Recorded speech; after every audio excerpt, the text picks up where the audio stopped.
Good evening, everyone. We're going to go ahead and get the meeting started, and we will begin with roll call. Thank you, Mayor LaBarre. Mayor LaBarre, Here. Mayor Pro Tem Case, Here. Councilmember Connors, Here. Councilmember Harvey, President accounted for. Councilmember Nakai. Here. Councilmember Neal, Here. Councilmember Zuluaga. Yes, ma'am. Thank you.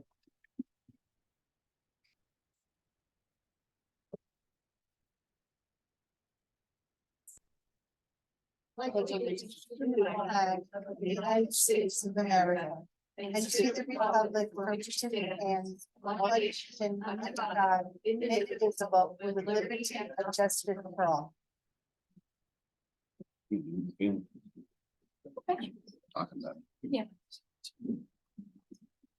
Okay, this evening, we're starting with item 3A, and that is the oath of office to our new city manager, Aaron Basilati. And Suzanne's present.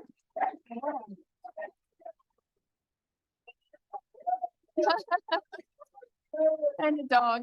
So Mayor, I just want to share a little bit with the public about how it came to be that Aaron was appointed, the process that we went through as a city. Please, does Rascal want to hear this? You want to hear it? Okay, so we hired, as everybody may know or not know, we hired a recruiting firm called Columbia LTD. And we did a nationwide search for the city manager. We received 73 applications from people all over the country. We had people from 21 other states that applied. We had someone from Canada apply, and we had someone from Peru apply.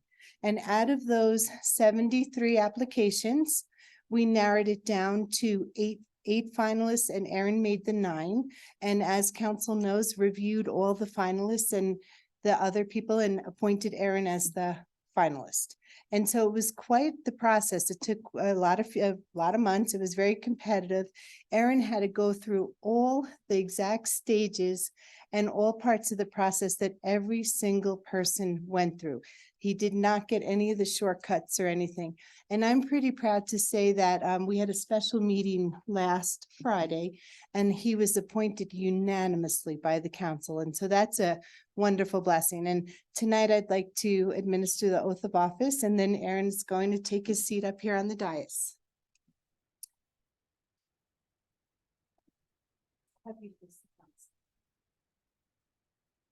You place your right hands and repeat after me. I, Aaron Basilati. Do solemnly swear that I will support the Constitution of the United States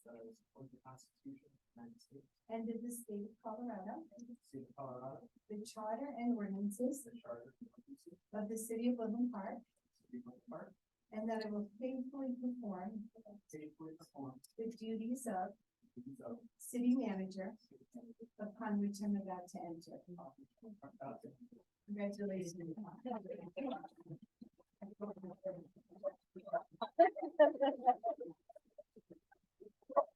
Very happy. I think the dogs have really good interest. The dog is celebrating. Yeah, Like a little kid when everyone claps. All right, good evening, everyone. Good evening, Aaron. For those of you that don't know me, my name is Aaron Basilati. I'm the Italian guy from South Florida that is just so blessed to be living here in the mountains of Colorado and having the most incredible drive to work every single day with the most incredible backdrop you could imagine. Those of you that do know me as the finance guy, right? I've been the finance director here for the past couple of years. I think we've done some great things together. I've spent most of my career working in finance, accounting, project management, technology. So 4.5 months ago, when I stepped into this interim city manager role, I didn't know what to expect. I think the council didn't know what to expect either. And it's been an incredible opportunity to step into that, to lead some incredible projects. We have an incredible staff here at the city that I've been blessed to be able to work with. So thank you so much to the staff, to the council. I just appreciate you so much giving me the opportunity to step into this role, to be able to work on all of these incredible projects that we've been working on, things that are going to bless the city for years and years to come. being able to come alongside this community and just make improvements that make sense. And I think it's pretty awesome. I'd also like to say, you all sitting in these chairs, the service, the commitment, the leadership that you provide to the city, I see it, I appreciate it. Thank you for what you do every day, right? To the community, thank you for being here tonight, first of all. We want to hear your feedback. I want to listen to you. I want to hear what you have to say. I want to take your comments and put them into action items that we can actually make improvements for the city. The previous city manager did an incredible job setting up some engagement platforms and really trying to reach out. And I'd like to continue doing those things. I'd like to fine tune them and just continue working with you to make improvements in the city, to make it the best it can be for years to come, right? To the staff, thank you. Thank you for what you do every single day. I know a lot of times it can be thankless and it goes unnoticed sometimes. I know I've worked behind the scene for many years and I've been taking notice. I appreciate what you do each and every day. So thank you. I can't wait to see what we're able to do together in the next few years. So get ready. My family is here tonight. My wife and my two boys. Thank you for being by my side. Thank you for your support and encouragement and your love. And it helps me to be the best that I can be. So thank you for being here and being by my side. So thank you so much. I'd like to share a quote from Teddy Roosevelt. It says, "Far and away the best price that life has to offer is the chance to work hard at work worth doing." And I'm excited to work hard. I'm excited to see the amazing things we're going to accomplish together. So thank you, and let's get started. Erin, do you want to introduce Andy in the voice? You want to come up here? Yeah. We want a picture. We want a picture. This is my wife, Angie. This is my older son, Aiden, and this is my younger son, Elijah.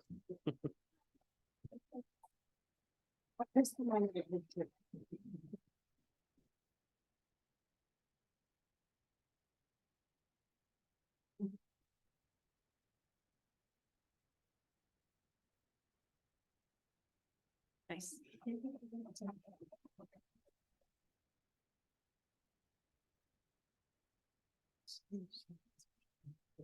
My gosh.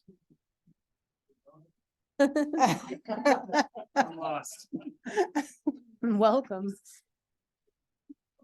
All right, next we have appointments to the Planning Commission, Board of Review, and Board of Adjustments. And again, Suzanne's going to give the presentation for that. Thank you, Mayor. The first appointment we are going to start with this evening is the appointment to the Board of Adjustment.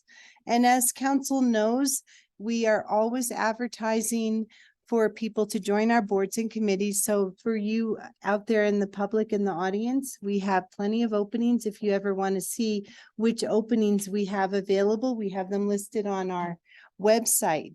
The exciting thing about this appointment for the Board of Adjustment, it is for Jim Rumsey, who is one of our incumbents. And it's always exciting when we have someone that's on a committee serving already that chooses to come back and do another term.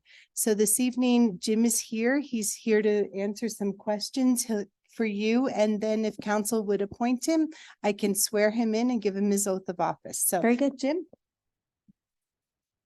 Jim, if you'll just let us know why you're interested in returning and a little bit about yourself, we'd appreciate it. Okay, I'm Jim Rumsey. I live here in Woodland Park. I've been here since 2018. And this came from a remarriage to my beautiful wife who's with me tonight, and brought me to Woodland Park. I've been on the Board of Adjustments since 2019. I started out as an associate member. So again, for those that are sitting in the audience, if you're thinking about it, this would be a good place to start for any type of committee with the city. Not only have I been an associate member, then I became a member. At one point, I did hold the position of vice chair, which I also held in the city of Fountain when I lived in Fountain for the BOA there. This will be my third renewal. And I just want to, I feel that I can still be a good citizen and a good member of the board for the decisions that do come before us when they do come before us. And I feel it's my civic duty to continue this while I can. Very good. Council questions or comments? Oh, you didn't? Oh, okay. No. Jim, I just wanted to ask you, will there be any conflict of interest between pickleball and the Board of? You know, Robert, I knew you were gonna ask that question. Yeah, I knew you did. We're having fun. Some people know me in this town as Mr. Pickleball. That'll be kind of brought up later. It will not be a conflict of interest because they're two totally different entities as to where I serve. For those, since you've asked the question, this year, a social group called Pickleball Above the Clouds, known as PAC, that was originated back in 2010. Wow. Actually became a chartered 501c3 with the state of Colorado and with the IRS. This was a 3-year process to get the members to agree to that. Of course, I helped drive it. And then I was, as that position, I am currently the chairman / president of that organization, but no, it will not create a conflict of interest. You know, I was only kidding about that. Yeah, I know. Suzanne, can you tell us what's the term on this appointment? Sure. Let's see here. And then how many vacancies are there? So there's currently 2 alternate positions available. And that's what Jim, when he said associate position, that's what Jim started, was as an alternative member. And so for the public, if anyone's interested, there are 2 alternate positions. There are, we're hoping that there are 3 openings technically, but we're hoping some of the other incumbents may apply. We haven't heard back from them yet. Jim was the first incumbent that we've heard back from, but their term technically doesn't expire until January 1st, so they do have some time. So if Jim fills this vacancy, there'll be 2 openings and then 2 alternate openings. What's the length of term? 2 years or 4 years? 2 years, 2 years? 2 to 3. It 2 to 3. depends how we come in. Is 3. it 3? I think it's 3. Yeah, 3 years. I think Okay. it's a 3-year term. I think. Okay. Yeah. You good for 3? I was gonna say, I make the 3, I make the 3. He thought he was signing up for 2. You're right. Okay, are there any further there's- questions? Karen is available. Karen, did you want to say something? I just wanted to add that with the Board of Adjustment, they need well, there's 5 regular members, and in order for them to approve any kind of a variance, 4 of the members have to vote in favor of that change. So the fact that we've got 3 regular members that are up for reappointment, I'm actually a little concerned if I get any applications in after the first of the year, for us to have a full board to be able to hear them in a timely manner. So for whatever that is worth, and then I appreciate Mr. Rumsey endorsing people's potentially interested in serving on this board in an alternate capacity. That would be very helpful. So thank you. And Karen, are we correct with it being 3 years the term? Yes. Okay, thank you. Okay, anything further, council? All right, can I get a motion? I'll make a motion to approve Jim Rumsey to the Board of Adjustment. I'll second it. Okay, Labar, Yes. Case, Yes. Neil, Yes. Zulawaga, Yes. Nakai, Yes. Connors, Yes. Harvey. Yes. Thank you. Motion carries unanimously. Thank you. Mayor, with your permission, can I swear, can I do the oath of office Yeah. when we're all done? I'll do all 3 at the same time. to That'll be save- good. For time's sake? Yeah, thank you, Jim. Okay. Thank you. Thank you. Okay, the next board that we have open is the Planning Commission. And everyone on council is very familiar with the Planning Commission. And currently there are 3 openings on the Planning Commission, correct, Karen? I don't remember how many seats are up for possible reappointment. Think But it- in terms of actual openings, there's 1 vacancy in addition to any reappointments you're considering. So there were technically 4. And we have Don DeZellem with us this evening, who council will recall was just recently appointed to the Planning Commission, has been serving on the Planning Commission and has reapplied. And so Don is with us this evening. And Don, would you like to come up and talk about why you want to be back on the planning commission?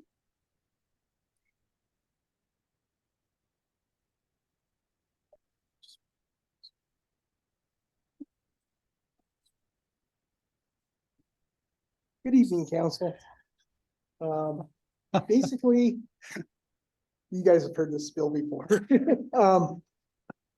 I've actually really have enjoyed my 6 months so far on the planning commission. And I'd really like to see out getting some of the things accomplished that we've got started, especially the Unified Development Code, because that was actually started through the comprehensive plan back in 2021. So we're getting it done, and I'd like to be part of the group that gets it finished up. I feel that being on the planning commission is probably one of the more important things that a citizen can do in this town right now. Growth is obviously a concern, and I feel I can help out with that by applying the zoning codes and such, and making wise use, helping us make wise use of the land that we have left to develop. Council, any questions or comments for Don? Well, Don, you said you enjoyed it, correct? The 6 Yeah. months. I'm- Suzanne, does mental sanity disqualify a candidate? Hey, you guys should know my mental condition by now. Just to put another plug in for serving in your community. I actively serve right now too on the Parks and Recreation Board.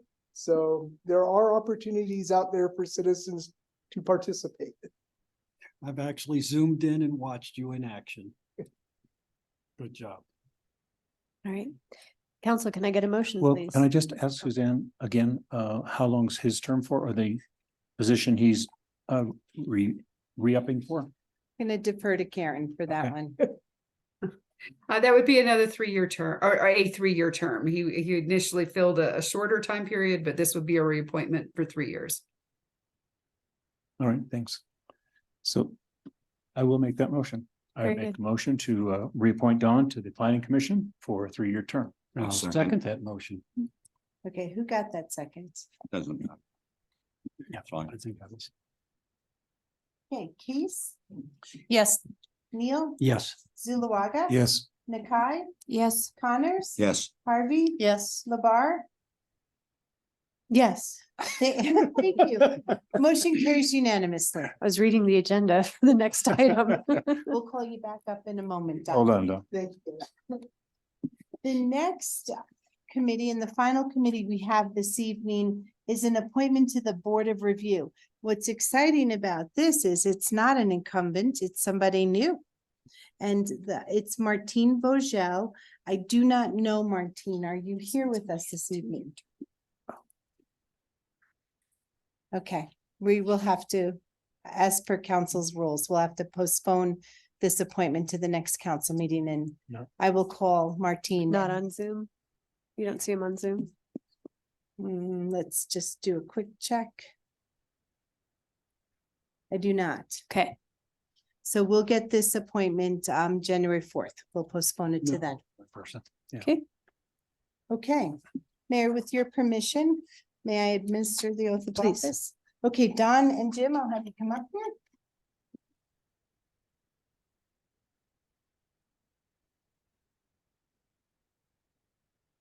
Let's know the drill. Raise your right hand. Repeat after me. I state your name. Do solemnly swear that I will support the Constitution Constitution of the United States of the United States. and the state of Colorado, The state of Colorado. the charter and ordinances The charter of ordinances of the city of Woodland Park, of the city of Woodland Park. and that I will faithfully perform I will faithfully perform the duties of member the duties of member of the Board of adjustment. and the planning, upon which I'm about to enter. Congratulations, Don.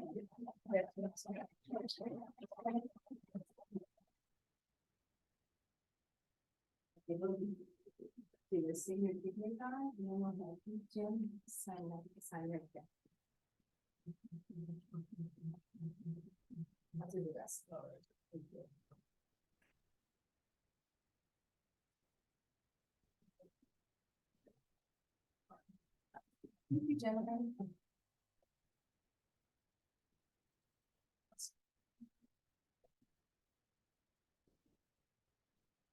right, up next on the agenda is item 3C, and that is going to be a presentation by the Keep Woodland Park Beautiful Committee and the Beautification Award for Zeb's Outfitter.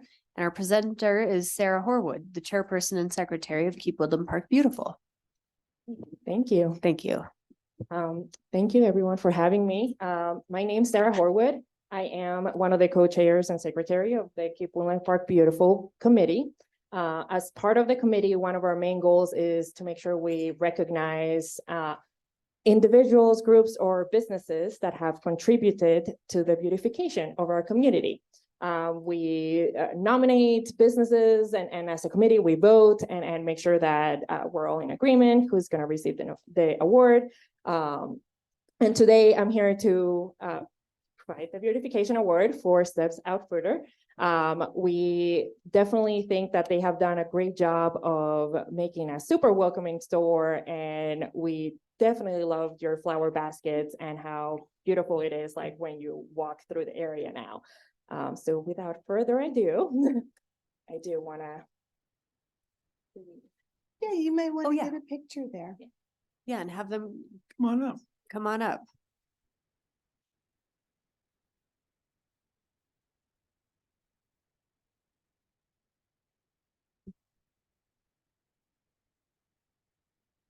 Very cool.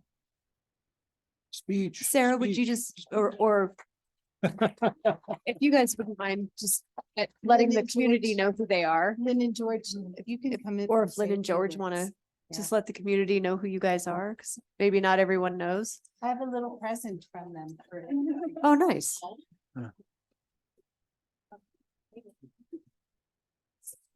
Thank you. Good evening. I'm Lynn and this is George. And we launched Zeb's Outfitter just a year ago this week. You may have seen the article in the paper that we were celebrating our first anniversary. We launched Colorado Gear Lab almost 6 years ago. We started footwear in that store.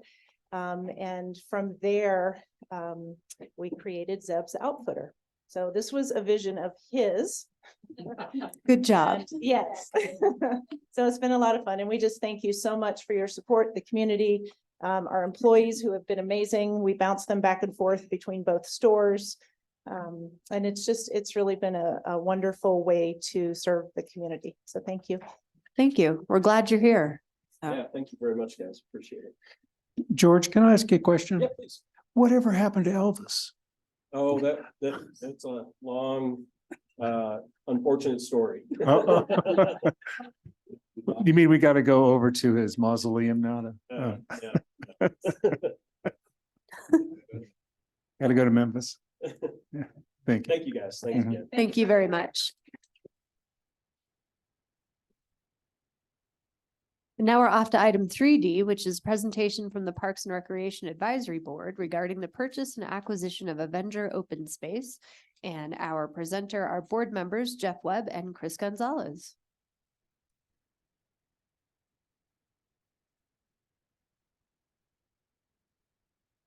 Well, good evening, everyone. Thank you so much for this opportunity to talk to you guys about an incredible new opportunity we have right here in our backyard. My name is Chris Gonzalez, and as they said, I'm on the Parks and Recreation Advisory Board. And I'm also the founder of a local nonprofit called Teller Trail Team, where it's our job to help create, maintain, and support local trails here in Teller County.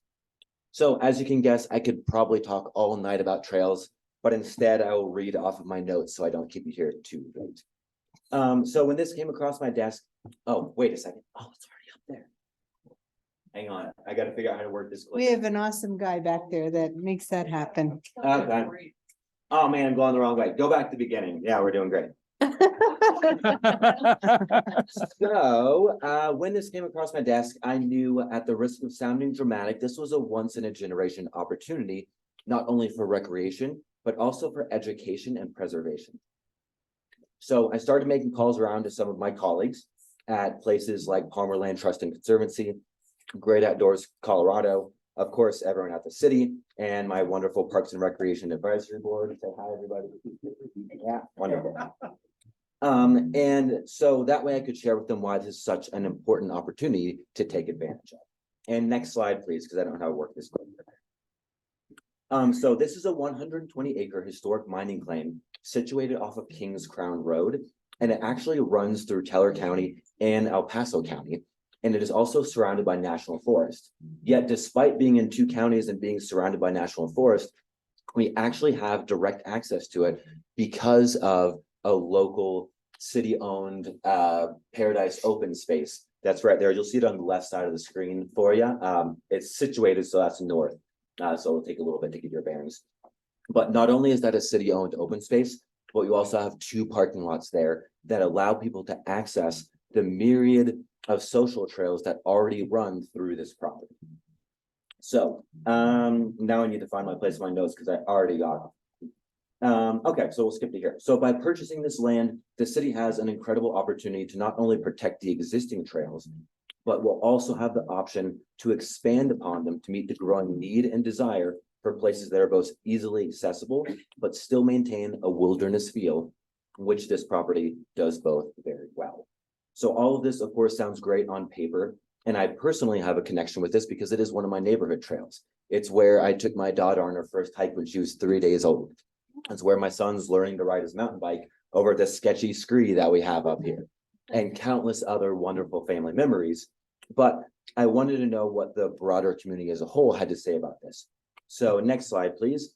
I went ahead and put up a trail survey at the trailhead, and I was blown away by the responses that I got. In short, this trailhead survey, I didn't really publish this. I stuck it at the trailhead and at the Deer Lab. But other than that, that's all I did. And we found out we have over 650 uses per week on this trail, which blew my mind. And not just by locals, which make up about 80% of that usage, but also from people in surrounding communities, which make up the additional approximately 20% of usage. So when they heard this trail was in danger of being closed, the testimonials we received were so passionate, and they included things like, I proposed to my wife here. These trails are so important to raising local kids outside and on the internet. Using this trail is an invaluable part of me staying active and healthy. And we've hiked these trails for almost 26 years. It would be a tragic loss if these were closed. And the list goes on, which is why I actually gave a sample handout with some more quotes from the community that y'all can take a look at. And so we'll move on to the next slide, please. So as you can see, this area is already loved as is. So it's almost like a turnkey trail that the city is able to purchase, and they could do nothing with it after the purchase, and it's already being enjoyed and serving the city. However, with the purchase and protection of this property, additional opportunities to serve even more people will become available. Opportunities like expanding and improving the trails. Of course, I'm a little biased there, but I think that'd be great. But also educational opportunities for topics like our forest ecosystem, wildlife habitat, conservation, and our local mining history, because this is a historic mining claim as well. It's the scar you'll see as you drive into Teller County and Woodland Park up on the right side. And so it also provides opportunities for things like protecting and increasing local property values, fire mitigation, and the list goes on and on. So with all of this in mind, this project is clearly a giant and relatively easy win for the city, especially since a GOCO grant would foot almost the entire bill, which I believe Cindy's going to talk to here in a little bit.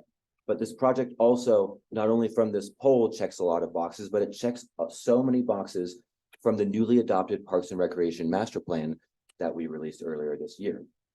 And that master plan, of course, represents the feedback from the community as a whole, which I will now pass on to Jeff to speak more about the board's perspective on that. Thank you. Thanks. Hello, council. Thank you for the opportunity to come before you. I'm Jeff Webb. I'm the chair of the Parks Board. And the last time I was here, I got the opportunity to speak to you. It was earlier this year. It was for the adoption of the Parks Master Plan, a really exciting document. This is a strategic guiding document that will shape the next 10 years of kind of park and recreation development in our community. And that was very exciting. Often when those plans happen, what you'll see is there's a lot of lofty goals in there, and it may take the full decade to achieve any of those. And what's so exciting as I look at this picture is right in front of us, we have the chance to have something that will transform recreation, preservation, outdoor use in our community. So I'm so excited. So if you could go to the next slide for me, yeah. So I want to talk a little bit from the board's perspective, kind of our view and sort of our interest in this property. So within that park master plan, I think one of the things that was so exciting about that is there was almost 1,500 interviews, survey responses, meetings with all of you key stakeholder groups. And so all of those voices kind of rolled into this plan, and we can say absolutely that this plan represents the vision, the desires of the community. So we lean a lot on this. And as we look at this plan, you can see some very key themes and some very key recommendations that fit so nicely with this acquisition. So some of those big major themes were the public wanted more trails and more opportunities for outdoor recreation. They wanted to focus on preservation and stewardship of natural areas. The idea of strategic partnerships with different agencies, U.S. Forest Service, other counties, was key to leverage our resources and expand our opportunities. And then also central to that was really this recognition that the beauty, the access to the outdoors, and the natural setting of our area is so central to really our quality of life at Woodland Park. So all of that was what the community said. Up here on this slide, you can see circled in red there. It's a little hard to read, but that's one of the key open space recommendations that came out of this plan based on citizens' input. And it says to continue an opportunistic approach to land acquisition or acceptance into the city's open space portfolio that prioritizes high value conservation land and supports trail system development. And I can say with absolute certainty that the Avenger Open Space achieves that. And we can go to the next slide. Another thing that came out of this master plan, and again, this is the voice of the community, was this thing you see here. This is called the land value rating system. It's a big matrix of things that we look at on Parks Board to evaluate kind of the quality of land, of open space. There's a lot on here, but there's just a couple of things I want to point to. So along the top there, sort of on the x-axis, you see 10 criteria that we look at when we're evaluating as Parks Board land for the city to gain. So 10 criteria. Over on the left, you can see an arrow that says high value up at the top and low value at the bottom. Now there's a lot of information on here, but because the Avenger Open Space, we're very lucky. You can ignore almost everything on here. Just follow that top line that says high value. This property, this project absolutely meets all 10 criteria. I mean, it truly is an amazing opportunity. So when we look at, do we have a motivated landowner who is willing to sell? Absolutely. Do we have significant funding provided by a partner agency? Well, this GOCO grant can provide that.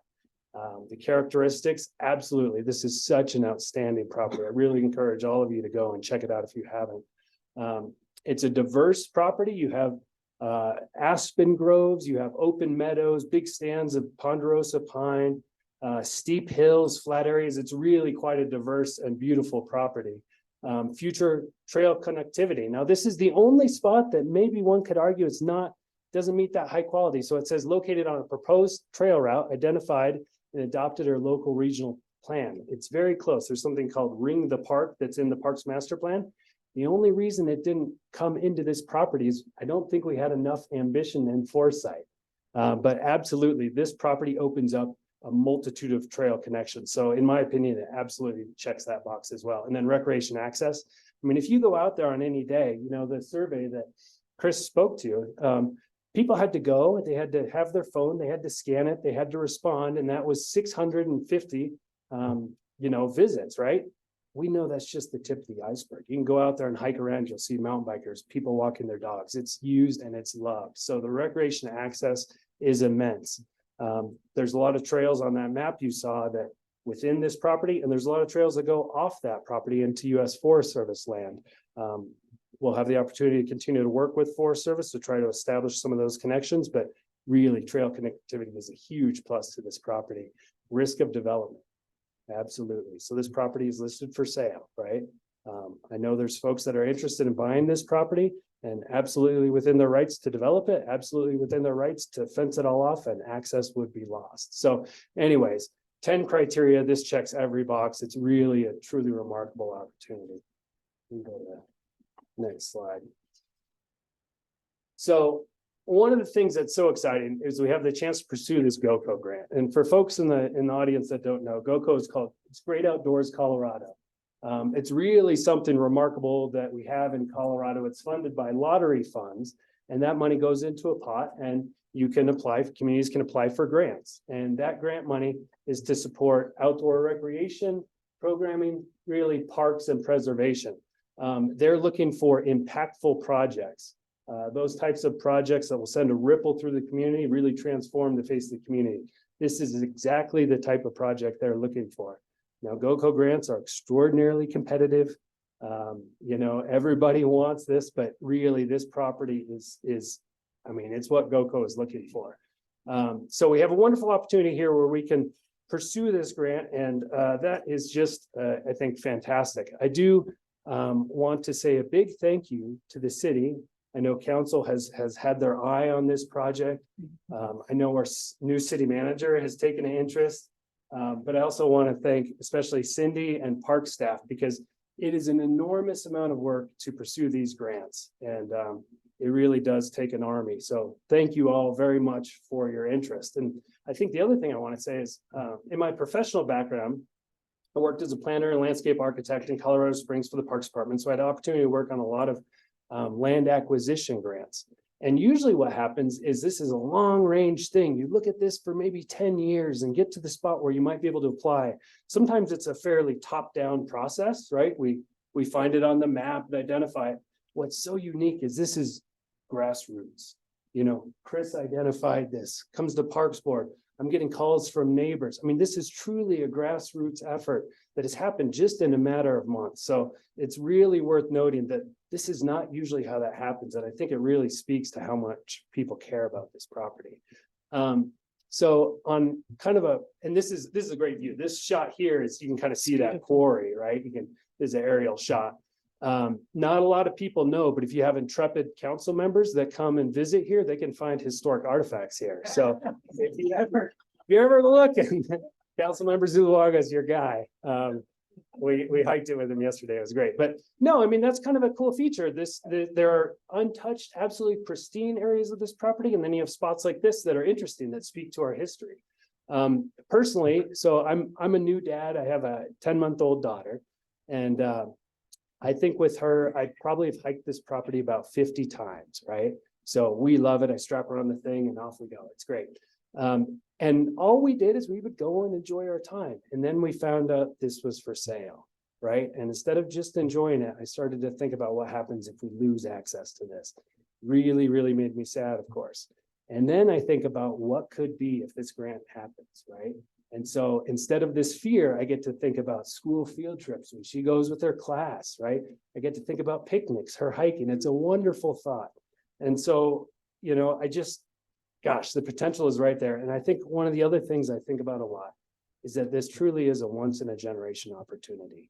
You know, it's an opportunity for the city, for council, for staff to really create a legacy for future generations, including my own daughter. So I think that's wonderful. And then the last anecdote is she's teething right now, right? She's horribly uncomfortable. She's crying a lot. I took her out hiking here. She stopped crying. It was amazing. So that's the power of this property. And I hope my wife isn't watching, but I mean, with that power, I might try to write the check myself. I mean, it's a wonderful thing.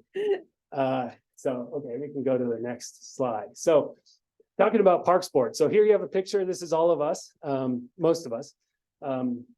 Parks Board has been, I think, hopefully you can hear my enthusiasm, Chris's, but Parks Board absolutely shares our enthusiasm. I mean, this is really, really such a remarkable opportunity. So this is a photo of all of us out doing a hike, surveying the property, you know, thinking about that criteria and that matrix I described, and really just having a wonderful time. And I think I speak for the board that we are all just, you know, floored by this opportunity and the potential of this property.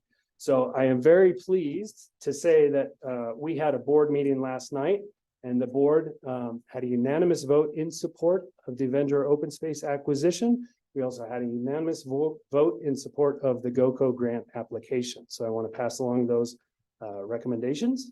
and actions to you. And because the board has put in so much work too, I think it's very appropriate to recognize them. So you could wave, but we have our board here. So we have Terry Baldwin. Yes. We have Danuta Brown. Some guy named Don DeZellum, you may know, and Jerry Smith. And Chris Gonzalez as well. So thank you all, and we are enormously pleased to have this opportunity. So to kind of wrap up, I just wanted, you can hear us talk, but we can go to the next slide and just to see some photos. So if you haven't been out there, I really do encourage you to go out there. It's so accessible. And one of the things, I know our new city manager, you're from Florida, right? If family comes to visit, some of the hikes are a little extreme. They want to get outside, but you gotta get the lungs for it. What's so cool about this property is you have such a diversity of trails. So there's really gentle stuff. You can go, you can take anybody there, any age, any fitness level, have a wonderful day. Or there's some kind of extreme stuff, and that's pretty unique in a single property. These are all trails that are already in place.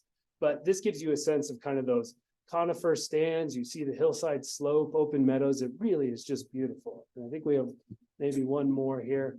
So just take a moment to appreciate that. In the bottom left there, you can see there's a fair amount of elevation gain. That's kind of looking down towards Cristola, the views of the peak. And with that, I just want to say thank you all very much. And thank you for the opportunity to talk about this property. It really is special. Thanks. Thank you, gentlemen. That was a very good presentation. I appreciate it. Council, I'm going to go ahead and I think we can wait until item 10A for questions regarding the grant and funding and all of those. So we can carry on with the agenda. That was a very good presentation. We really appreciate it. So let's go ahead. We have nothing under item 4. Item 5 is consent calendar. We've got 5A, consider ordinance 1468 series 2024. And that is for the contract to purchase land. Yeah, so we're on 5A also. That addresses this issue as well. So Cindy, you were presenting that for us, I believe. Mayor, they're on initial posting, so generally it would. Oh, be yeah. just, if council has questions. I was just so excited from the presentation. Yeah. That I'm Mayor, ready to if we just could- carry on with this. Mayor, I wonder So, if you, I'm Mayor, ready to just go. yeah, I wonder, because we have we're on, it would be great to hear the presentation, even though it's on first posting. It would, Well, I Is think that- is there any- we need to wait for public hearing because it's quasi judicial and in case the sellers would want to be present or anything like that. So, Is it quote? Yes. yeah, Just and like- also our attorneys Doesn't aren't have here this QJ. evening. it doesn't say it's QJ. It's It has QJ on Has it been it. changed? It's land acquisition. Yeah, we revised the agenda You've yesterday. redone it, so Yes, now it's yes. QJ? Well, Land- we la- turned it into an ordinance. It was on your agenda, not as an ordinance. All right, okay. Very good, okay. My apologies, go ahead. Yeah. Mayor, if I might, just to say that at the Parks and Rec board meeting last night, when they talked about this topic and they voted to approve the purchase of the land and the GOCO grant, that I was not there. I left the room during that part of the meeting, so I was not there and feel fully confident in voting on this QJ matter. Thank you. Very good. So I just need a motion to move it to public hearing. I'll make a motion to approve. Are we doing A and B? Does anyone have a problem with B, the Boy Scout purchase contract? Yeah, no, we could do both. Okay, I'll make a motion to approve the consent calendar as presented. I'll second. Thank you. I'm sorry. Okay, Neil, Yes. Zulawaga, Yes. Nakai, Yes. Connors, Yes. Harvey, Yes. Labar, Yes. Case. Yes. Thank you. Motion carries unanimously. Thanks, guys. All right. Off to item 6, public comment on items not on the agenda. Thank you, Mayor. We have quite a few speakers this evening. The Okay. first is one of my favorite people, and that would be Costa Michakis. He's one of my favorite people. No, he's mine. No, no.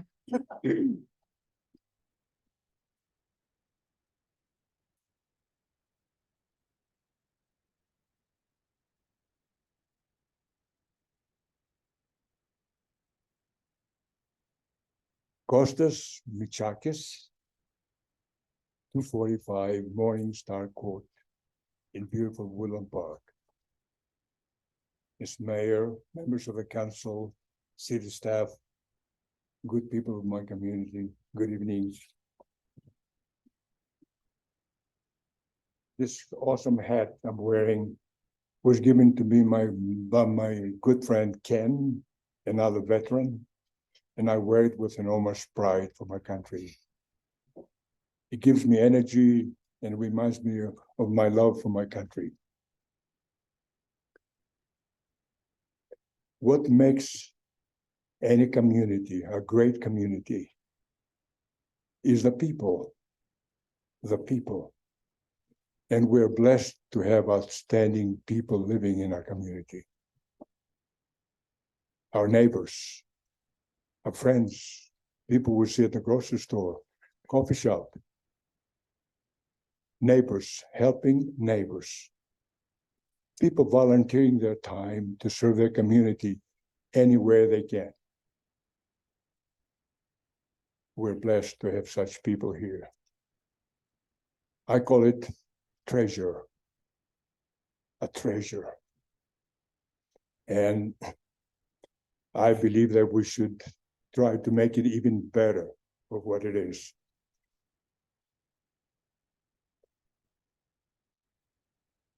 I want to take this time to thank some people that I think they have done so much for us, the people.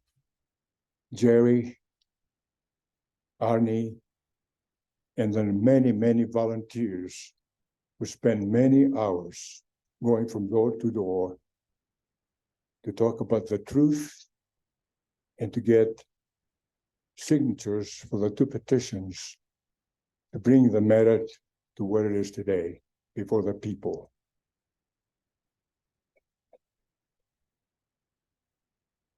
This is a very important thing for all of us. Those people did what they did because they love their community. That's why they did it. Yes. And I failed to mention one other name, a good neighbor of mine by the name of Mike, who has worked so hard to help us in this situation. I like to address also the good people of my community and to ask them if they have not voted yet, to please vote. You have this awesome right that people around the world die to have it and to exercise it. So please vote. And when you vote for the proposal 1, because this proposal, I call it the people's proposal, because the wonderful people that I mentioned worked so hard to put it on. So vote for, say yes for the number 1 proposal and vote no for the second proposal, because I will explain in a minute why.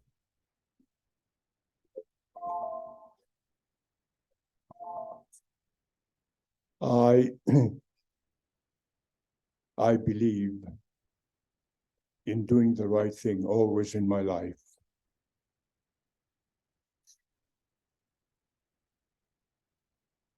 Not long ago, maybe 2 years ago, a man from Australia bought a house across the cul-de-sac from us.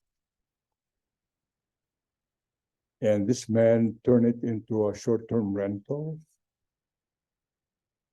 I don't have time to tell you what my neighbor who lives next door to that house, what has happened to that family. A lot of sleepless nights. One morning we woke up and the cul-de-sac was full of trash. Full of trash. So I didn't know who to talk to, how to find this man. I decided to go and visit a realtor that I've known for many years in Woodland Park. And she gave me her time, put the address into the system. Some information came out. And it was amazing. This man from Australia also has a home in Denver that he lives there sometimes. But the system also brought up that this man has 16 addresses, 16. And I was shocked. I asked the lady, what does that mean? Said it means that this man purchased 16 homes in the state of Colorado and other states and turned them into short-term rentals. I was shocked. And of course, I've known for a long time that these people, most of them anyway, are from out of town, out of state, and out of the country. They don't give a darn about us, the people, the quality of life that they destroyed. And we need to exercise the right to vote and vote yes on the first proposal so we can take back our neighborhoods, so we can recover the quality of life that we've had and we deserve. One other thing the lady told me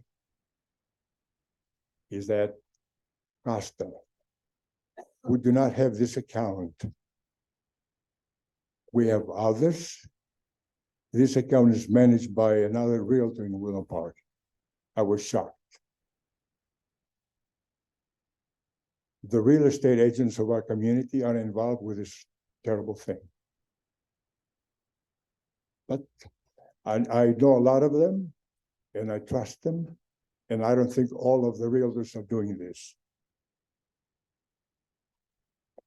Again, I wanted to make sure that we have the ability and the willingness to vote yes on proposal 1, no on proposal 2, so we can take back our neighborhoods.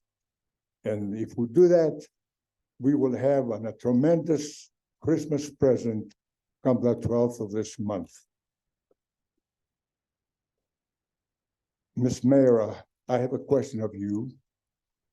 2-3 years ago, when the council was talking about and deciding what they did with short-term rentals, did you, by any chance, contact other governments in the Pikes Peak region to see what they have? I think we're all very familiar with what other cities have for regulation. And the staff provides that information for us. And I don't mean to be rude, but I typically allow speaking for 3 minutes, and we are now at 8. So if you wouldn't Well, mind just wrapping up for us, we'd appreciate that. Okay, I was hoping that the mayor would be patient with me because this ancient Greek is 94 years old and I'm not as quick as I used to be, Mayor. I appreciate that. And by the way, my wife told me when we came in, she was going to sign the paper up there to speak also. But she said, honey, at the last second, says, honey, I'll give you my 3 minutes. That's very good. So if you don't mind, we'll go ahead and use my wife's 3 minutes now. Thank you, Costa. The reason I asked the mayor if she made a contact with any other governments in this region, I did. I called the government of Colorado Springs, and I talked to a wonderful professional in the planning department of the government. I asked the man if he knows what we have in Willow Park. He says, yes, I do. I said, do you have it also in Colorado Springs, or what do you have? He said, we do not. I said, why not? He said, because we knew that this not only would diminish the quality of life for our people, but it would destroy the quality of life for our people. He said, we have spent a lot of money and efforts to promote our community, not only nationally, but overseas too. And he says, we are on the top 10 every year. in this country on the place to go and buy a house, live, work, and retire there. And said, we cannot do that to our people. They do have a program where if a single family owner, homeowner, lives in that house, he can rent a room for a night or two or three. But the owner must live in the house so he can control what's going on. And this man at the end said something that really floored me. He said, Mr. Mitsakis, he said, the biggest asset, the largest asset we have in our city is the people. The people. How come we're not thinking the same way here? Tremendous difference. Again, I want to go back to what I said earlier, that the good people of this community, please vote. It's so critical. And vote yes on proposal 1, vote no on proposal 2. And my wife and I would like to wish all of you in Woodland Park a very Merry Christmas and a healthy and happy New Year.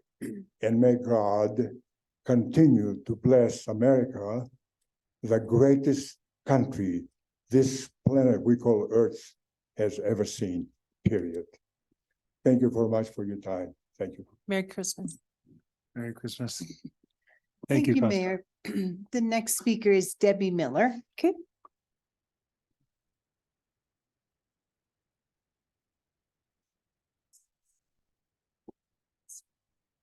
Okay, thank you. How in the world do you follow Mr. McCoy? Whoa. Amazing. Yeah, 3 minutes, hopefully.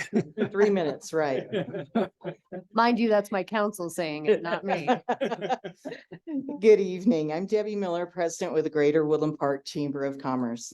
And I've just handed Suzanne, our city clerk, a document which was distributed to the chamber membership and placed on social media outlets, Facebook, Instagram, and Twitter yesterday afternoon.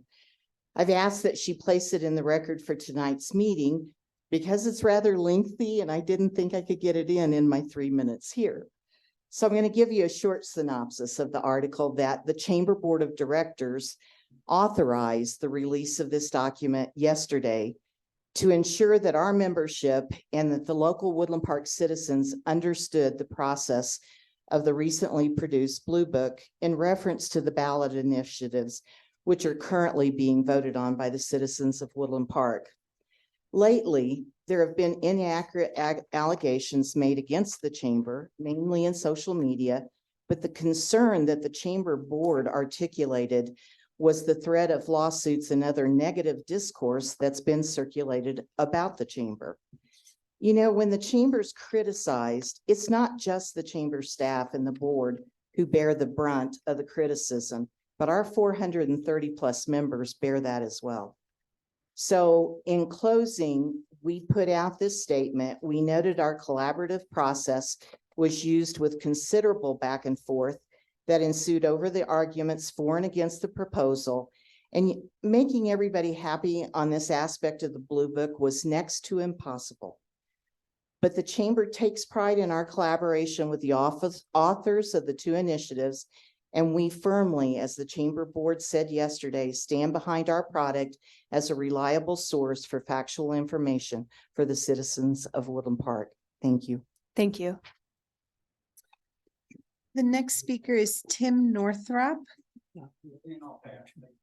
Okay, thank you, Tim. We have Mike Nakai. I was not, Mary was not. Well, Mary sort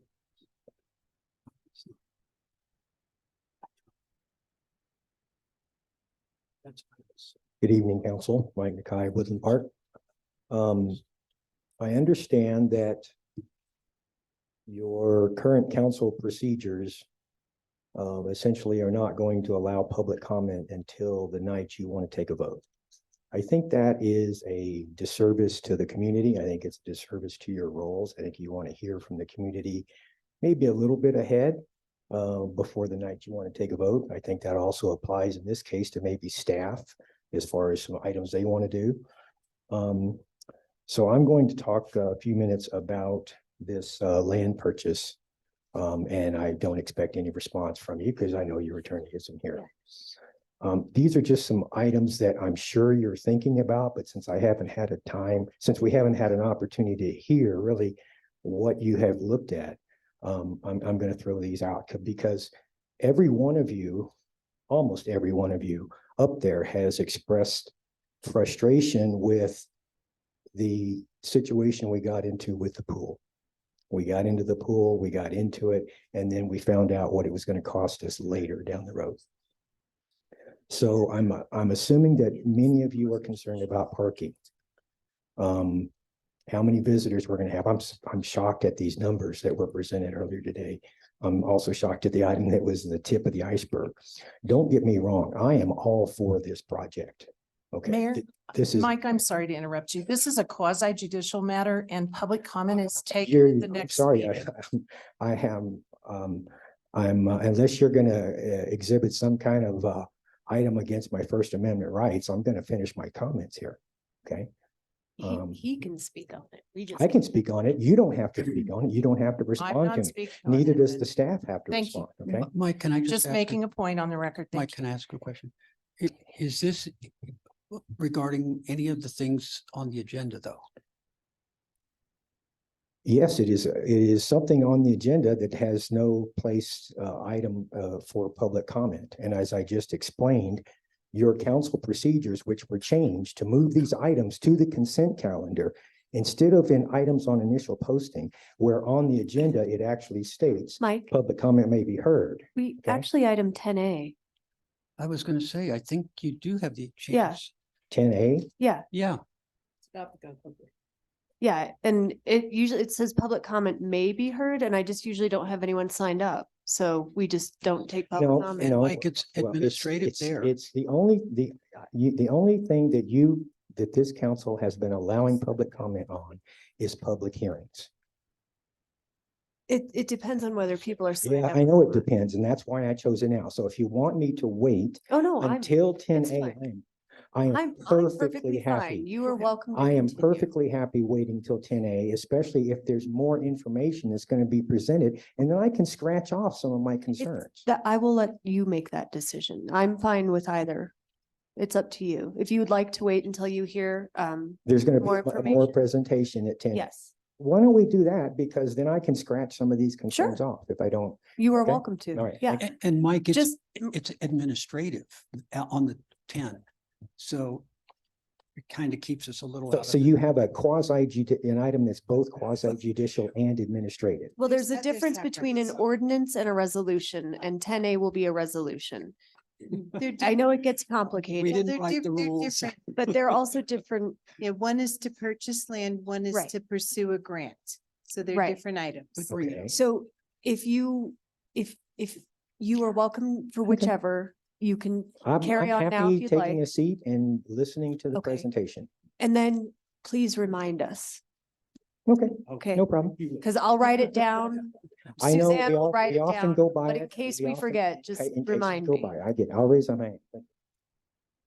Okay, the next speaker we have is Arnie Sparnans.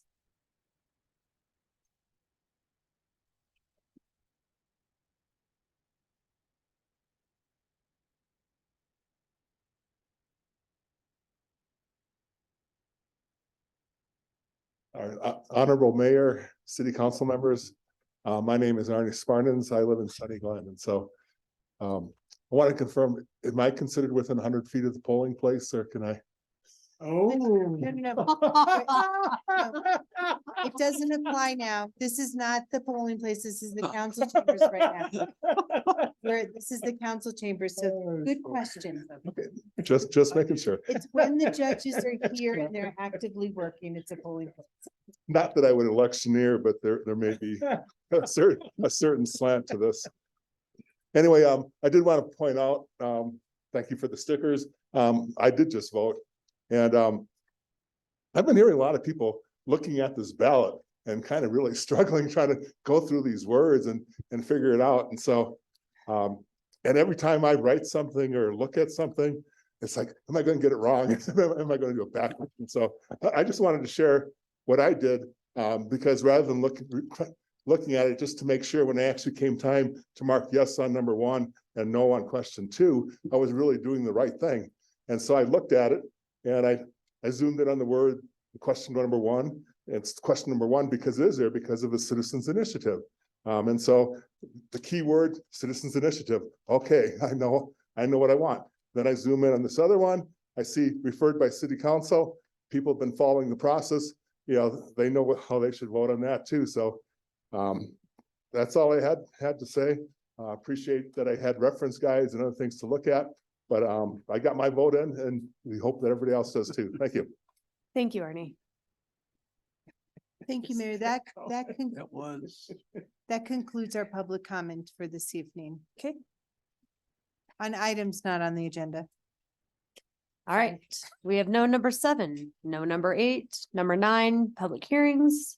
9A is approval of a beer and wine liquor license, and that is for way back, I believe. And our city clerk will present that to us as well. Sure. Thank you, Mayor. This is exciting. I know how excited council and the audience and public get when we have a new business in town. And as a lot of you know already, we have a new business in town named Wayback Burgers. And they are here this evening applying before you for a beer and wine liquor license. So I'll just go through some of the particulars of the application, and then the family is here to answer any questions council may have. So the applicants are a mother and son. It's Claudia and Benny, and I'm not even going to attempt to say their last name. I'll allow them to do that when they come up onto the dais. So just right over there to the Yeah. microphone. I'm just going to finish with your application, but you can stay right there. Perfect. Okay. They currently have a current sales tax license and a current business license. And they submitted a petition when it's, as council will recall, when it's a new liquor license, they have to get a petition for needs and desires. And they had 31 signatures on their petition of people wanting them to come to town and wanting them to get a liquor license. The location is eligible to be licensed. The location, not to bring up another business, but as a referral, council will recall AJ's Pizza, the old AJ's Pizza. That's where Wayback is now, in that building. And they have a lease that expires December 26, 2032. One of the requirements of a new liquor license is that they have a lease for at least 1 year. So they've met that. The application was submitted to the city clerk's office on October 30th. We posted the property on November 27th, which is required by law. And they have paid all of their fees and are eligible to receive this license. And I believe this is Claudia. She will tell us how to pronounce her last name and answer any questions council may have. Yes, I'm Claudia Polzer Lozon. And yes, we've applied for the beer and wine license based on community feedback. We were initially actually not going to open with it. It is optional for Wayback Burgers, which is a franchise restaurant that is global. But based on the feedback from the community, the contractors, the construction people that were, telling us how much they looked forward to our restaurant opening, they said, are you going to have beer?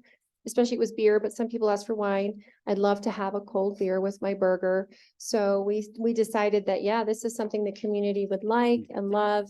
And of course, we're going to be responsible and make sure that our patrons, only have 1, maybe 2, nobody gets inebriated, and we're going to monitor that. And we're going to follow all of the protocol required to run the establishment and also meet the needs of the community as requested. Very good. Council, do you have any questions or comments? Mayor, I just have one, you'll have to determine if I have a conflict of interest. On Saturday night, I went to Wayburger. Oh my God, what a fabulous, fabulous burger. It was fabulous. I had the cheesy today for lunch. Sounds like So if this puts me as conflict of interest, I just want to put it out there in front. They didn't have a beer today. so. I like a beer with a burger. So with that, council, can I get a motion? I'll make a motion to approve the beer and wine liquor license for the Wayback Burger as presented. Thank you. I'll second. Hey, Zulawaga, Having said what I said, yes, absolutely. Nakai, Yes. Connors, Yes. Harvey, Yes. Labar, Yes. Case, Yes. Neil. Yes. Thank you. Motion carries 7-0 and congratulations. Congratulations. Thank and you. Best wishes. All right, we're off to item B, approval of special event liquor license for 2024 Taste of the Grape. And that event is hosted by the Kiwanis Club of the Ute Pass. And Suzanne is our presenter for that as well. Sure. Thank you, Mayor. As council recalls, the clerk has the authority to approve special event liquor licenses. And in the past, we have many times. If it's the first time the event is occurring, I always bring it to council. This is a successful event that has occurred many times, but the reason I'm bringing it before council this evening is they're changing the way they're doing their liquor license. Instead of going from, there used to be a tasting license, and the tasting license only allows them to have 4 little tastings of wine at their event. So they are switching their tastings license to a special event liquor license, which gives them a little bit more freedom for the event that they would like to have.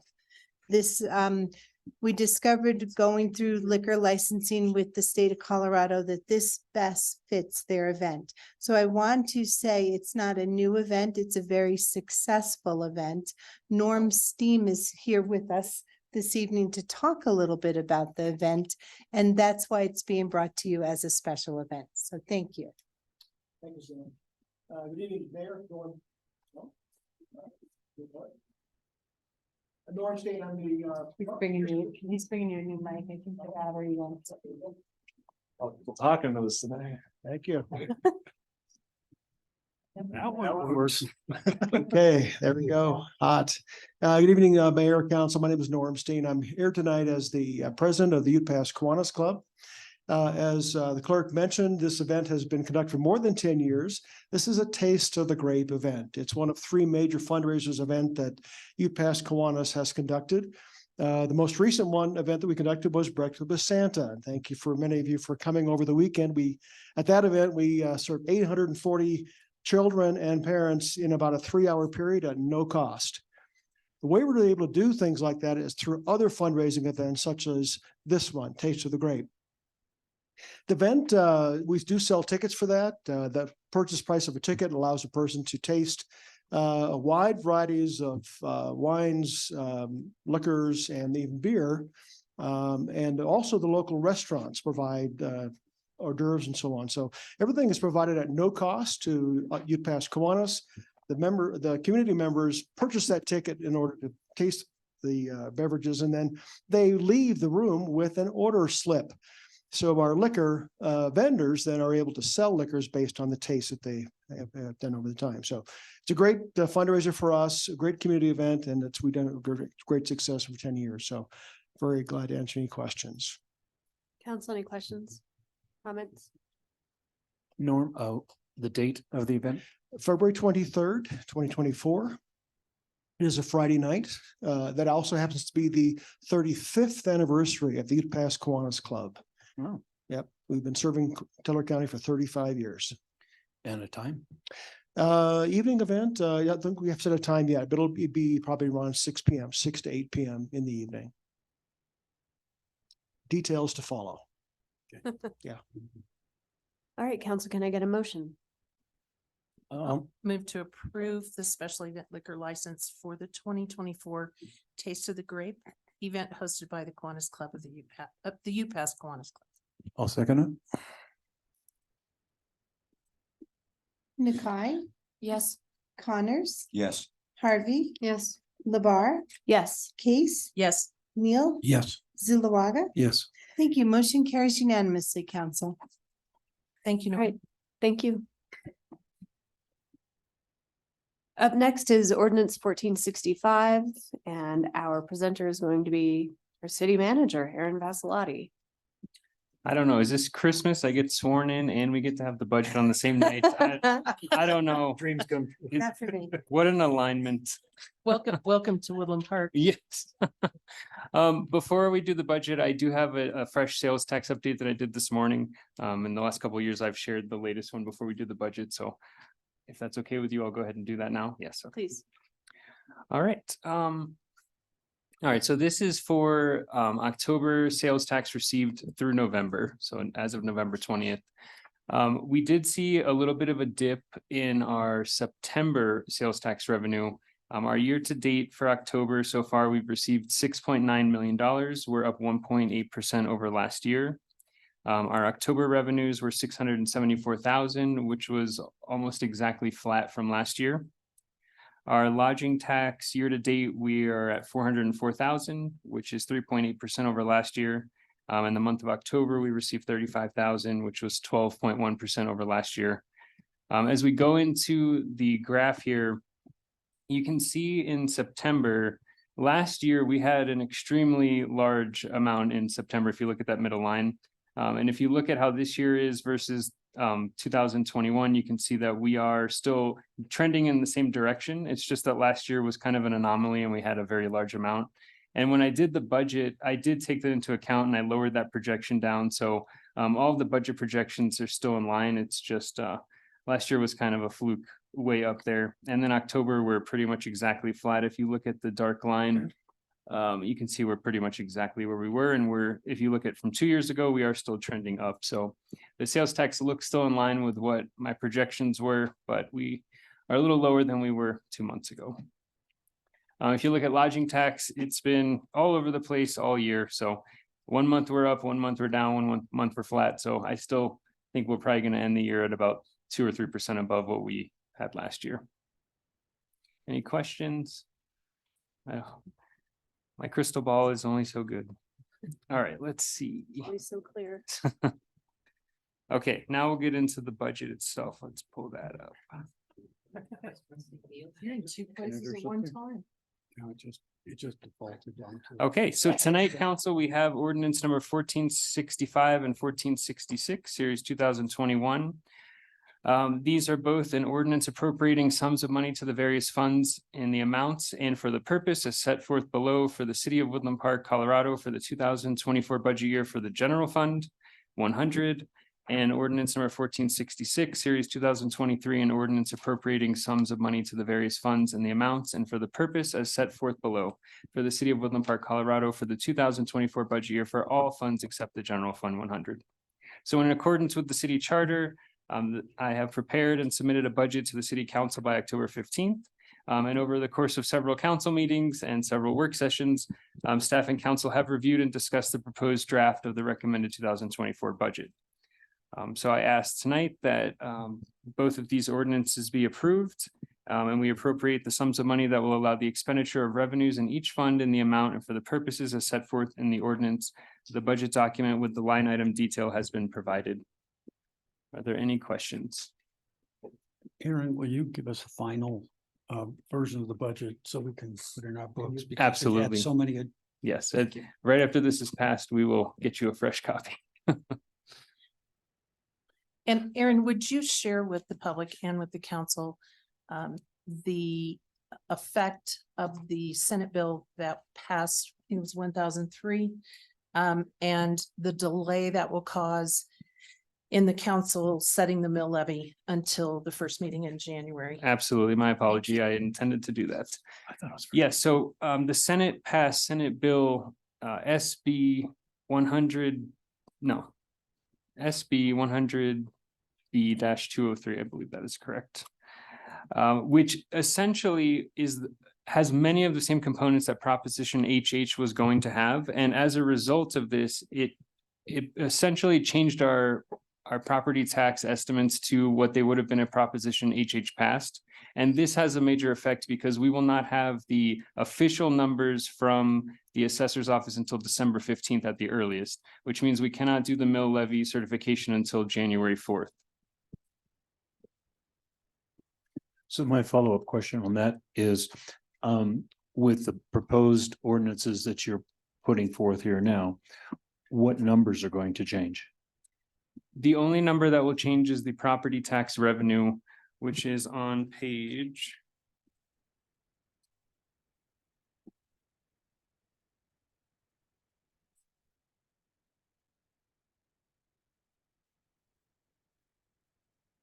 It will affect the taxes line on page 24 in the budget.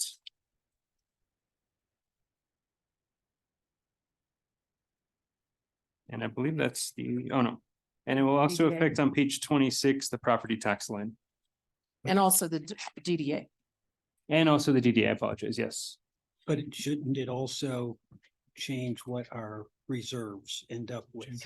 The reserve itself will be set by the mill levy that you select at the next meeting.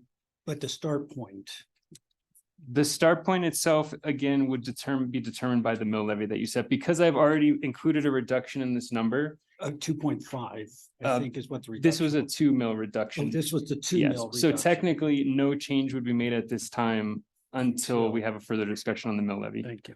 Yes, everything else would remain the same. All of the expenditures are the same. I'm sorry. And then will you give us another chart of what that 2.5, 3, I and can 5 absolutely give you another chart. mills will look like? Yes. Yeah, okay, thanks. Yeah, thank you. And then what that proportionally looks like in terms of percentage of reserves? Absolutely. Okay, thank you. That's exact. And just remember, council, just to refresh your memory, the appropriation is for expenditures. We don't appropriate revenues. We only appropriate the expense of funds. And that's what the appropriation ordinances are for, is to appropriate money for expenditures. Yeah, but it's also tied in with the revenue we expect to receive. So we. know That's- We're. That's the source of funds. Right. But we don't appropriate to spend revenues. We appropriate for expenditures. By law, the appropriation ordinance appropriates for the expense of monies, I understand that. but it's based on the sources of monies, which are the revenues. Correct. Correct. That's why I'm saying the source of money is going to change. So what we have said we're going to spend against what the changing what we're going to get ends up with a different Yes. leftover for going into the funds. And that's what Robert Absolutely. and I are wanting to see. Right. essentially, But it does already include what the council has agreed upon. With the two. Yes. Thank you. Anything further? Suzanne, do you have anyone signed up for this? I do, Mayor. I have Jim Rumsey would like to speak. Okay.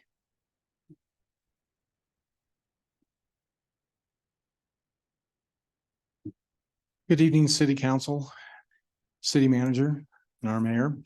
What I would like to do tonight with the passing of the 2024 budget is just say this. We've had a long 3 years and coming full circle with the pickleball crowd, trying to do some things properly, working in conjunction as a partnership with the city.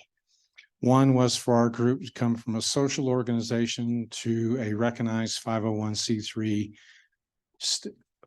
nonprofit organization.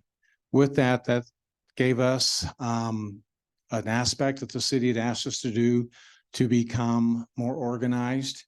And yet this gives us an opportunity also with working with the city with I know that with the proposal and the approval of the 2030 Parks, Trails and Recreation Plan. Cindy Keating, thank you, that there was a proposal put in for, I believe it's going to be out at Meadowwood. A study is being done currently for 8 pickleball court, tournament size courts, which are 30 by 60, standalone with lights for the 2024 budget. I know some of this is right now, a study is being done based on a DOLA grant that's been accepted and approved and given to the city. I know other funding is being done through DOLA grants. I think some maybe even go through COCO. We also PAC, Pickleball Above the Clouds, has also set back some money already in 2023. Because we recognize that I'm sure that we will be asked to see if we can help fund this, since we have pushed this project for 3 years.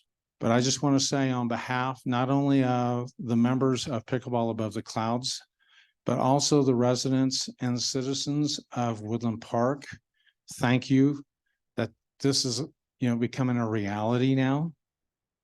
This will allow an opportunity with speaking with Cindy with Parks and Rec, possibly for youth leagues. This will also open up for adult leagues in pickleball.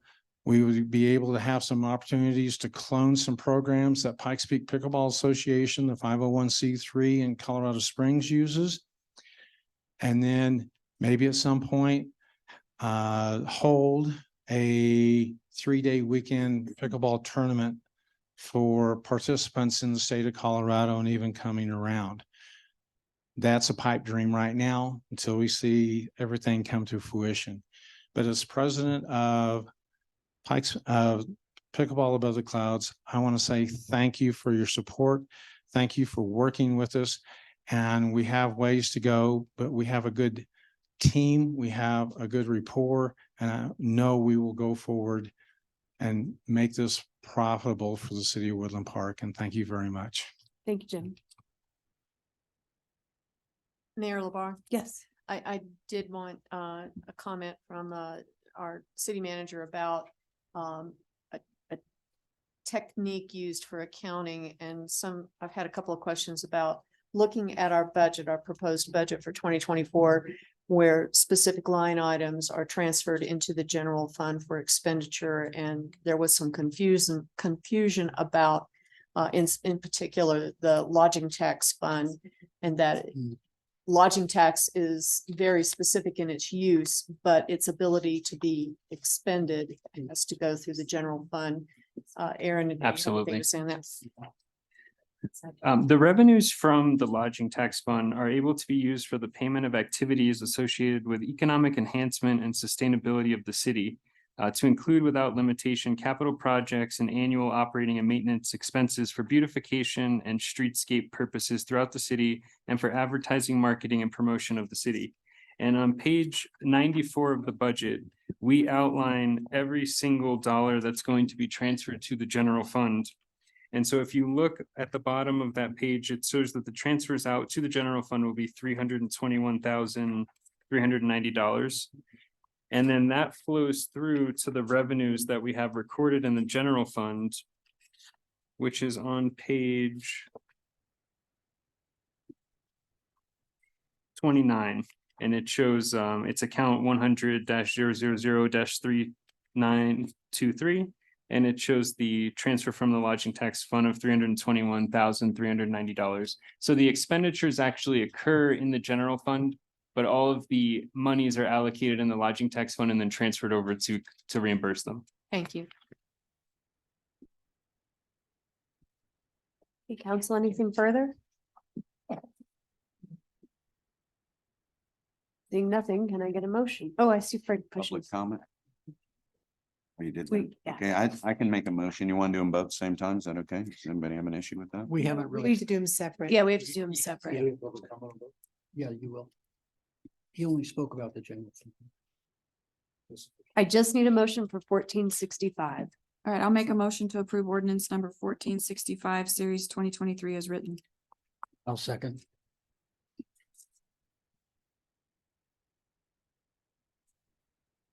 Connors, Yes. Harvey, Yes. LaBarre, Yes. Case, Yes. Neal, Yes. Zuluaga, Yes. Nakai. Yes. Thank you. Motion carries unanimously. Thank you. We are off to item D, which is approval of ordinance 1466, and Aaron will continue with his presentation. Yes, I have nothing further.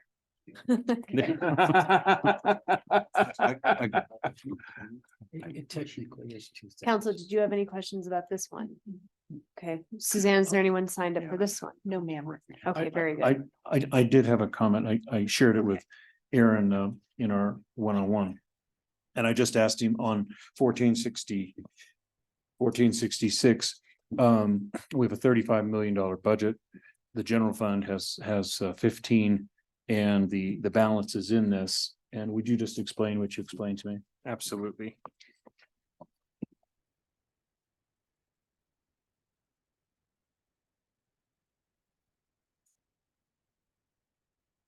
Apologize, let me find the page. Hold on one second.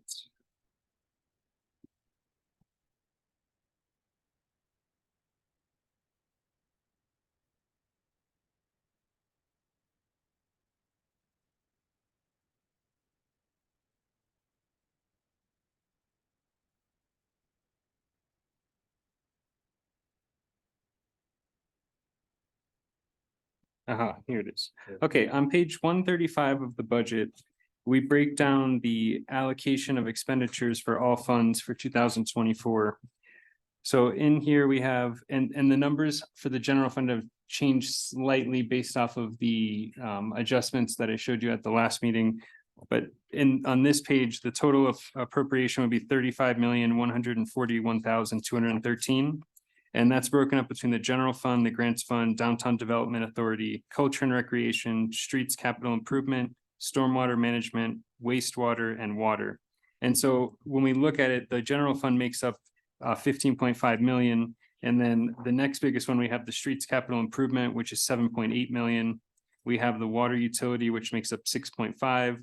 So that's a big other portion of it. Then we have the wastewater at 2.497 million. And then next we have the downtown development authority at 572,000, the grants fund at 535,000, and the stormwater management at 168,000. So that's where the total comes up for that 35 million. Great, thanks for clarifying that. Council, anything further? Is you contemplating? Okay. I'll make Right. a motion to approve ordinance number 14. I She already asked asked. for it. I'll make a motion to approve ordinance 1466, series 2023 as presented. I'll second. Is council ready for me to call the vote? Okay. Harvey, Yes. Labar, Yes. Case, Yes. Neil, Yes. Zulawaga, Yes. Nakai, Yes. Connors. Yes. Thank you. Motion carries unanimously. Okay, we're off to, Council, I would just like to thank you on behalf of the staff. This is an amazing day to have a unanimous vote. So thank you so much. thank you for all of your hard work and excellent presentations on it. Yeah, Aaron, Thank I just want to commend you. Not only did you put all of a wish list of what we've wanted to see in the budget for a very long time in your office as the finance director, but on top of that, you've carried the ball beautifully so far for the city manager. So kudos. Thank you so much. Appreciate that. Yeah. Okay, we're off to item 10. We're looking at 10A, approval of resolution 910, and Cindy Keating will present that for us.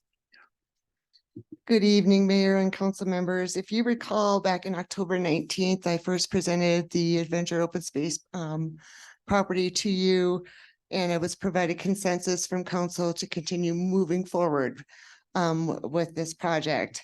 Part of this project was submitting a concept paper to Great Outdoors Colorado that was submitted and was accepted, and they invited the city of Woodland Park to come back and actually apply for a land acquisition grant. Part of that process is a resolution to accept the GOCO funding, and part of that, let me find my notes here. So the grant request for Great Outdoors Colorado is for $523,250 with a match of 31%. That match of 31% comes from $150,000 from the city of Woodland Park, and then $80,000 from community fundraising. Tonight, we recommend the approval of Resolution 910, Series 2023, supporting the Great Outdoors Colorado grant application and keeping us moving forward. I'm happy to answer any questions you may have. Council? One question, what did we account for this possibility in the 2024 budget, or will it have to come from our capital improvement fund? It will have to come from the capital improvement fund or from a supplemental. I believe, I'm still looking into, it, but I believe we can use lodging tax funds for this purpose, so I will determine that before we move it from the capital reserve. Well, I guess my next question is, how good is our chance? We're feeling very positive. So we were accepted from the previous phase into the next last phase and is very competitive, but we do feel our chances are very strong. We do, and this grant is due actually December 14th. And would be awarded, or no, I'm going to say, we will be awarded these funds in March. Cindy, I heard three groupings here. So you're looking at, with the city, we're looking at somewhere in the neighborhood of 150,000. Can you talk about the 80,000 for community fundraising and timeliness of that and plans you have in store for that as well, in conjunction with the GoCo grant? I'll say that 5 times. It's a tongue twister, isn't it? So we currently have a community member that has committed $20,000 for this project as a fundraiser. And then our Parks and Recreation Advisory Board is putting together a very robust fundraising campaign. They have indicated to me that they believe that they can come up with that remainder of $60,000 through community fundraising. We are working on going through a nonprofit because there are many individuals or citizens that would prefer to donate to a nonprofit versus a city entity or a government entity. We have reached out to Palmer Land Conservancy to be our nonprofit. We're still waiting to hear back from them on that. Can we talk about long-term? If we do get this property, do we have cost estimates for fire mitigation and security in the new parking lot? And do we have any of those things looked at yet? So we don't actually have that master planned out as of yet, but I can tell you that through the Parks, Recreation, Trails, and Open Space Master Plan, we created many partnerships in that process. They were part of our technical advisory committee. One of them is the Mile High Youth Corps. They are committed to supporting the GoCo grant currently, and they're committed to helping us with any kind of land, fire mitigation, healthy forest initiatives, and also with any kind of trail building. Once we do receive this grant and we work with Palmer Land, because we will have to have a conservation easement on this property, that is a requirement from Great Outdoors Colorado, and Palmer Land has agreed to be that holder. We will actually go through a process with them of what do we want to have out in this conservation easement? Is it a parking lot? Is it benches? And what kind of activities are we going to allow on there? What are we not going to allow on that as well? So once we actually have the land is when we would come up with that master plan of what do we need on that property and how do we get that working with our local property or local partners. Thank you. You're welcome. I have a question for Mike Nakai. Mike, did you have a question regarding the Avenger property? He'll get him to the podium and Yeah, we'll I get it just want done. to know if he had a question regarding this property. I think that's what he was talking about earlier. Yeah, I know. I'm putting it on the record. Yeah, he'll come up to the podium. Do you have anything further? Just tonight that we just asked that you approve the resolution. Thank you. Council, do you have anything further? I have a question for Mike Nakai. Could you? Oh, sorry. Can you talk about the timeliness of this and sequentially, are we on track with this? Given the rest of the pieces that we can't talk about? The timeliness of the GoCo grant? GoCo grant. Yes, we are right on track with that. We are currently, we have 90% of the grant already done because that's incorporated into the concept paper that we have to initially submit to GoCo. Right now, we get to expand on that a little bit more in our narrative and provide some more due diligence recording in this grant, but we'll be ready for that to be submitted next Thursday. Next Thursday or our next meeting? Next Thursday. Next Thursday is when the GoCo grant is due. Okay, gotcha. So you're just asking us to approve the resolution to go for the grant. If you Yes. don't get, if we don't get the grant, that's a totally separate Correct. issue, correct? Correct. That's Yes. 100% Okay, correct. just double checking. Yes, thank you. Okay, council, can I get a motion? I have public. Oh, I'm sorry. So now we have Mike Nicole. Right. Thank For you. public comments.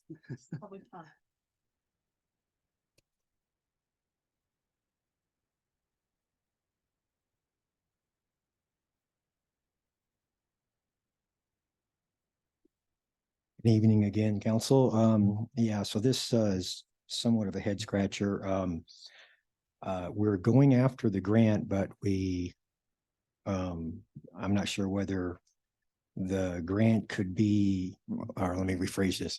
From a real estate standpoint, I know that some property sales in the city have been contingent upon a CUP being granted by the council. So I don't know whether it's possible that the purchase could be contingent upon having the grant obtained. But anyway, let me just throw out some of these things on the parking. If I understand this, we're obviously looking at access from Kings Crown. That means that most of the traffic to and from this are going to be going through our residential neighborhood. And if the parking that we provide is not adequate, then that's going to spill out onto Kings Crown. Maybe there's a possibility to look at parking at the south end in Cristola, but obviously that's not your jurisdiction. Let's see, on the grant, and maybe I can spend some time with Cindy to ask these questions later, but some grants are limited in what they can be used for. Like, for instance, obviously it's probably you could use it for trail improvement, but whether you could use it for parking or not, or for mitigation. And also on the mitigation, I'm not sure that just anybody can do that. My recollection is that you have to be certified to do certification. I'm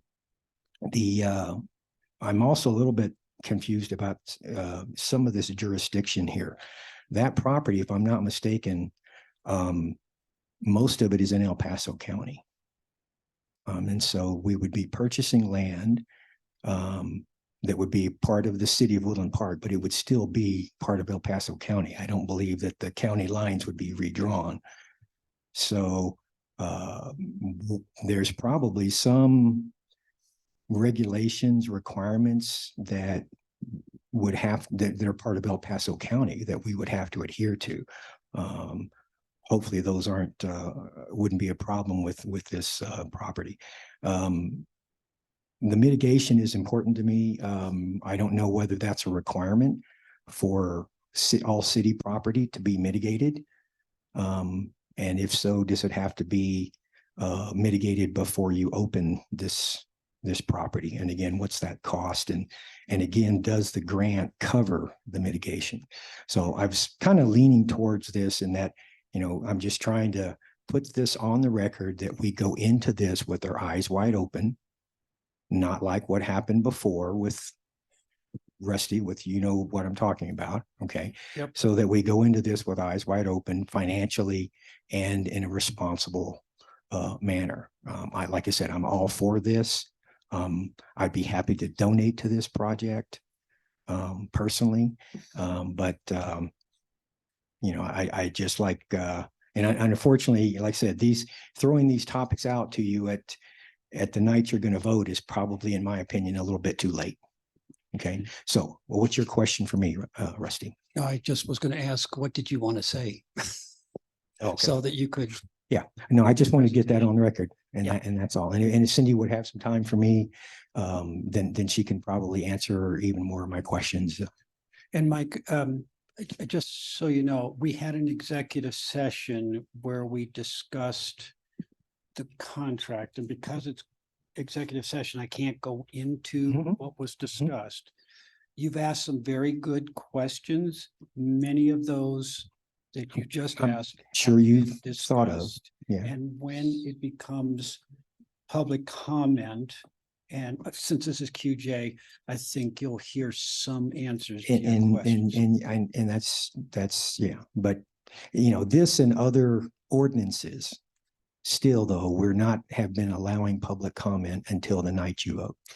Let me clarify that real quick, because oftentimes when it's land acquisition or an ordinance, it is quasi judicial. So we do not allow for public comment ahead of time. Legally, it is not allowed because the opposing party or the party presenting the acquisition or the second party that is a part of the decisions are not here. And legally, they must be here on the night of public hearing, which is when public comment is legally allowed.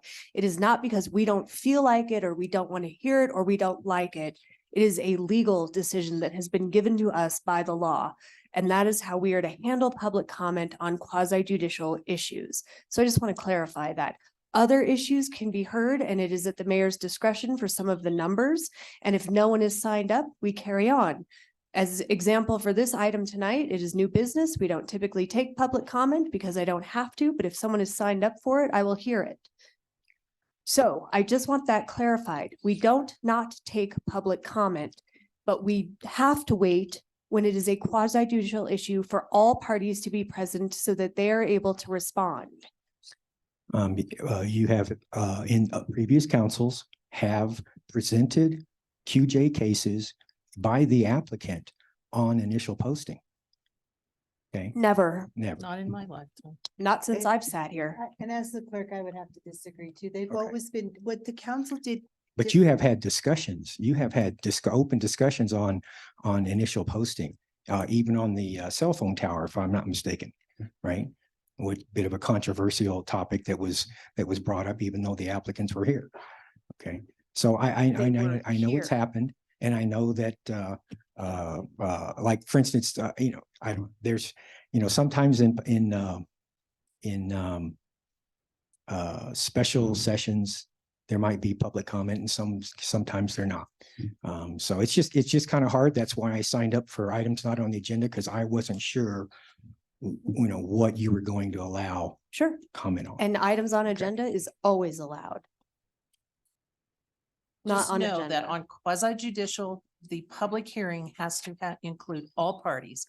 And that is why we specifically have a Yeah. first reading of an ordinance so that we can set that public hearing and make notes. Yes, And council can have discussion, but I cannot take public Public comment. hearings, you are correct. You always do allow public comment. This is under new business. And this wasn't, and actually the new business is just the grant. Right. The item is under consent calendar that I was concerned on. Yes. Okay. That's all. Thank you. Thank you. All right, council, may I get a motion? I'll make a motion to approve resolution 910 series 2023 as presented this evening. I'll second Go ahead, Robert. So we're giving that one to Robert? Give it to Robert. Okay. Labar, Yes. Case, Yes. Neil, Yes. Zulawaga, Yes. Nakai, Yes. Connors, Yes. Harvey. Yes. Thank you, council. Motion carries unanimously. Thank you. Thank you very much. Thank you, Cindy. All right, we're off to reports. I have a couple of dates to announce. Saturday, December 10th, Woodland Park Wind Symphony will be performing the Sounds of Christmas at the Ute Pass Cultural Center. This Christmas concert is popular with limited seating and 2 performances. There will be a 4 p.m. matinee and a 6:30 p.m. evening performance. The concerts are free, but donations are welcome.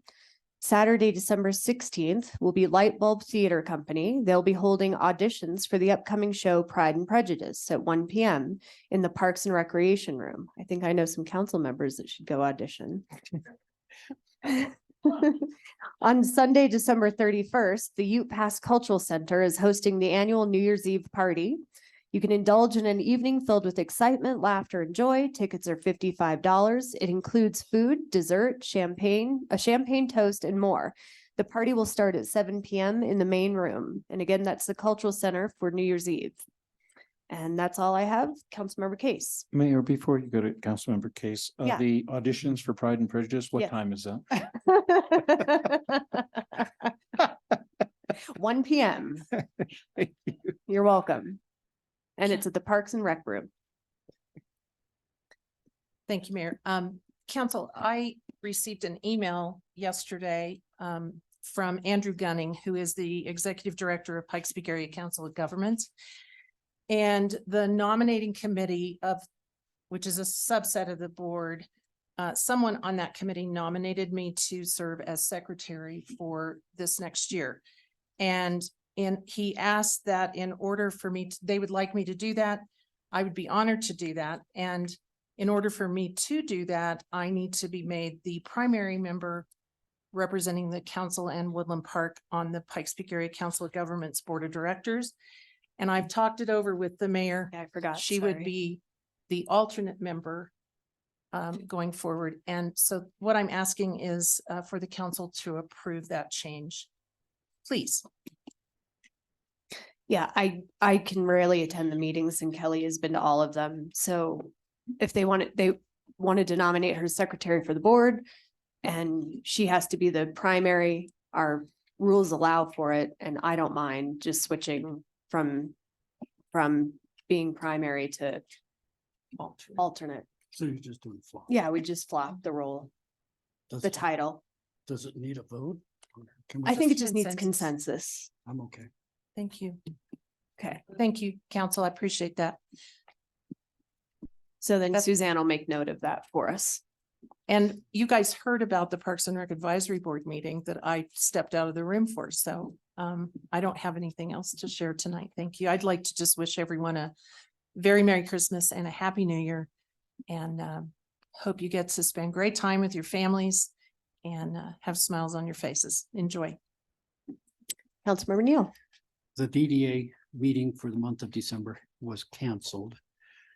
Currently, the next DDA meeting is scheduled for January 2nd.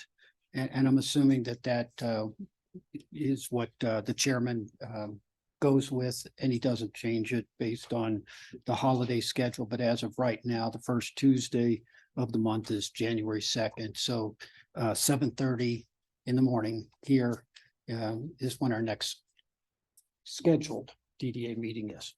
Thank you. Councilmember Zulawaga.